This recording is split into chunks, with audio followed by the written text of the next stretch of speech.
Good morning, it's Mr. Woodward. Here we are. Let's see, we're looking at the prospectus for the profile. And so just want to spend a few minutes going over it with you, explaining what it's all about and making sure you understand it well before you attempt it. And so the prospectus. Okay, so prospectus is a word that means a type of pre-writing. And so as I said in another screencast, the message I'm trying to send is that you pre-write for any kind of document, but the pre-writing may have different names. And so we're calling it prospectus this time, but you're not writing. Your goal is not to write a prospectus. Your goal is to write a profile. The prospectus describes your plans for that profile.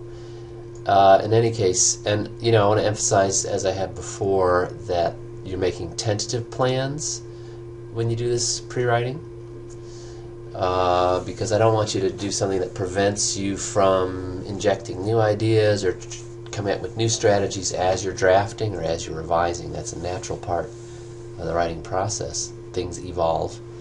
But this lets us make sure you're on the right track. So topic, you have this sort of dual topic. So tell me here exactly who you're going to focus on and exactly what their position or job title is. So don't just tell me it's a chef. Tell me it's a sous chef at Ruth Chris or whatever. Tell me the person's name if you can, so that I know that you've found somebody to write about and you know exactly what their position is, what their exact profession is. And then you profile an audience, and so the overview gives you some parameters to work within, and that is that you're targeting readers who have an interest in the profession, and their interest might be for different reasons. So it might be like the memoir, where they're students who are working toward working in that profession or a similar one. It could be that there's someone else who's interested in the profession as a career for whatever reason. It could be people who know people who work in this profession and would like a better understanding of it. It could be that they would somehow benefit from knowing more about the profession. It could be that you think the profession would benefit if more people understood it and exactly what's involved. So it's up to you to decide who your readers are, as long as they have some sort of interest in the profession, or you think they should. And so then you analyze their motives, their expectations, what they expect to read when they understand, oh, I'm reading a profile that gives me an up-close look at this profession. What will they expect it to include? How long will they expect it to be? And so on and so forth. Knowledge, what's their prior knowledge before they read your profile? And presumably it's limited, that obviously if they know more than you do or more than the profile can tell them, then they wouldn't have that motive to read. And then you're going to stop there. You're going to tell me about topic and audience profile. You're going to send just that first page of the prospectus to me, and I'll make comments here. And I may ask you to redo something and send it to me again, or I may just point out, well, make some adjustments before you do the next part, and I'll make an overall comment. So that just goes to me as a way to get started. Before you do the next section of the prospectus, complete the prospectus, you need to do your research. And so as it says, as we scroll down very slowly, you should complete your field research and have notes from observation and interview on hand before you do this part.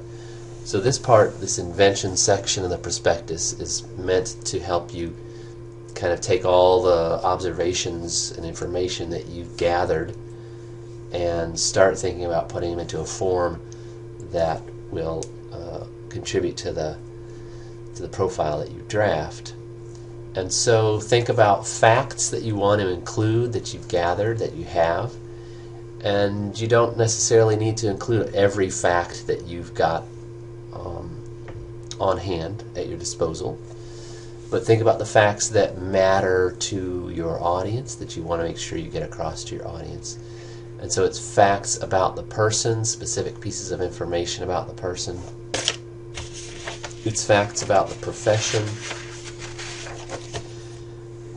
specific pieces of information about the profession, about the job, the specific job that the person does that you'll be writing about and making a portrait of.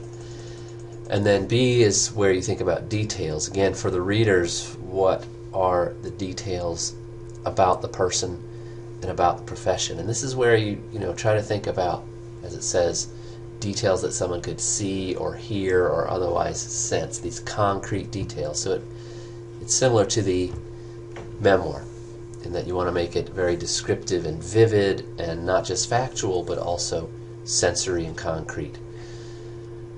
And so, that comes from observation, of course. And then on the last page of the prospectus, just a place to start formulating some ideas that you want to convey with the profile. Since they're ideas, it's important to use complete sentences. They're not just topics, but they're points that you want to make. Points about the person, points about the specific profession. And again, these ideas might change as you draft or revise. You might come up with new ones. You might decide not to convey an idea that you came up with for the prospectus. It's very flexible and fluid, but I think it's important to start a draft with some concepts that you want to get across, whether those change or not. And so, you don't necessarily have to list 3 ideas about each of these. You might list more or fewer, but I've given you space to list 3 and, see how that goes. And so then when you've done all 3 parts, the first page and the last 2 pages, that we'll do the usual sort of team evaluation of the pre-writing of the prospectus, and with the input from your teammates you might make some changes, and then you'll send it to me like we've done before, and the due dates are all laid out on Moodle for you.